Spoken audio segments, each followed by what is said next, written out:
સુરતમાં હીરા વેપારીઓ સાથે કરોડોની છેતરપિંડીના કેસમાં ઇકોસેલે મોટી કાર્યવાહી કરી હોય તેમ વર્ચ્યુઅલ મોબાઈલ નંબરનો ઉપયોગ કરી પોતાની ઓળખ છુપાવી અમેરિકાની જાણીતા ડાયમંડ કંપનીના બાયર તરીકે ઓળખ આપી હીરા વેપારીઓ પાસેથી કિંમતી હીરા મંગાવી ઠગાઈ આચરનાર ટોળકીના ઠગને ઝડપી પાડ્યો હતો। સુરતનું હીરા બજાર વિશ્વભરમાં જાણીતું છે અને રેપનેટ જેવી ઓનલાઈન એપ્લિકેશન મારફતે સુરતના વેપારીઓ વિદેશમાં હીરાનું વેચાણ કરે છે। આ વ્યવસ્થાનો લાભ લઈ આરોપીઓ હીરા વેપારીઓને નિશાન બનાવ્યા હતા। આરોપીએ રેપનેટ પરથી સુરતની હીરા કંપનીઓના નામ, સરનામા, મોબાઈલ નંબર અને હીરાની વિગતો મેળવી હતી। ત્યારબાદ અલગ અલગ વેબસાઇટ પરથી અમેરિકાના ડાયમંડ કંપનીના અને તેમના કર્મચારીઓની વિગતો, ફોટોગ્રાફ તથા કંપનીના લોગો મેળવવામાં આવ્યા હતા। આરોપીએ વિદેશી વર્ચ્યુઅલ મોબાઈલ નંબર મેળવી તેના આધારે અમેરિકાના ડાયમંડ કંપનીના કર્મચારીના ફોટા સાથે ખોટું વોટ્સએપ એકાઉન્ટ બનાવ્યું હતું। આ વોટ્સએપ નંબર પરથી સુરતના હીરા વેપારીનો સંપર્ક કરી પોતે અમેરિકાની જાણીતી કંપનીના બાયર હોવાનું જણાવી વિશ્વાસ કેળવવામાં આવતો હતો। ત્યારબાદ હીરા ખરીદવાની ડીલ કરવામાં આવતી હતી અને 7 દિવસમાં પેમેન્ટ કરવાની શરતે હીરા દુબઈ, હોંગકોંગ અને બેંકોક ખાતે મંગાવવામાં આવતા હતા। સુરત શહેર એ ડાયમંડના વ્યાપાર માટે સમગ્ર ભારત અને વિશ્વમાં પ્રખ્યાત છે।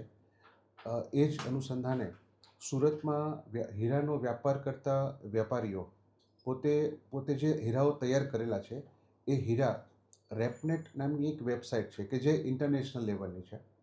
આ વેબસાઇટ ઉપર પોતે બનાવેલા હીરા પોતે અપલોડ કરે છે, એની ડિઝાઇન, એનો કલર, એનું વજન, આ માહિતી સાથે અપલોડ કરી અને ત્યારબાદ જે કસ્ટમર હોય એ કસ્ટમર પોતે આ હીરો જોઈ અને એ ડાયરેક્ટ એ વ્યાપારી પાસે પોતે ઓર્ડર કરી અને પોતે ખરીદી કરતા હોય છે।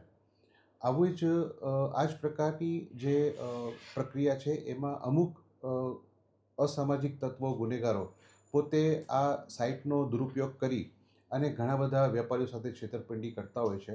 એવો જ એક બનાવ ઓક્ટોબર 2025માં બનવા પામેલ હતો, જે અનુસંધાને ફરિયાદી શ્રી સંજયભાઈ ગોટીની ફરિયાદ લઈ અને જે તે સમયે આરોપીઓની ધરપકડ કરેલ હતી। એ જ આરોપીઓ પૈકી એક નીતિન વડછક કરીને આરોપી, ઉંમર વર્ષ 30નો, એ નાસ્તો ફરતો હતો। એ આરોપીની બાતમીના આધારે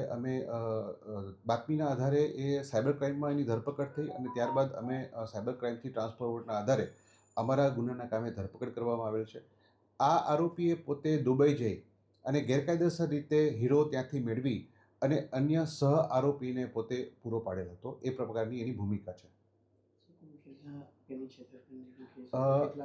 જ્યારે આ ફરિયાદ દાખલ કરવામાં આવી ત્યારે 4 કરોડ ઉપરાંતની ફરિયાદ દાખલ કરવામાં આવેલી હતી, જે પૈકી 4 કરોડના હીરા અમે કબજે કરી લીધેલ છે અને કુલ 7 આરોપીઓ વિરોધમાં ફરિયાદ દાખલ કરવામાં આવેલી હતી, જેમાંથી અમે 5 ઉપરાંત આરોપીઓની ધરપકડ કરી લીધેલી છે।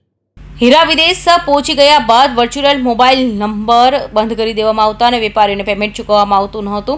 આ રીતે ફરિયાદી સહિત અન્ય ભોગ બનનાર વેપારીઓ પાસેથી કુલ $5,34,220 અમેરિકન ડોલર એટલે કે ભારતીય ચલણ પ્રમાણે આશરે $4,79,79,800નું પેમેન્ટ નહીં ચૂકવી છેતરપિંડી કરાઈ હતી।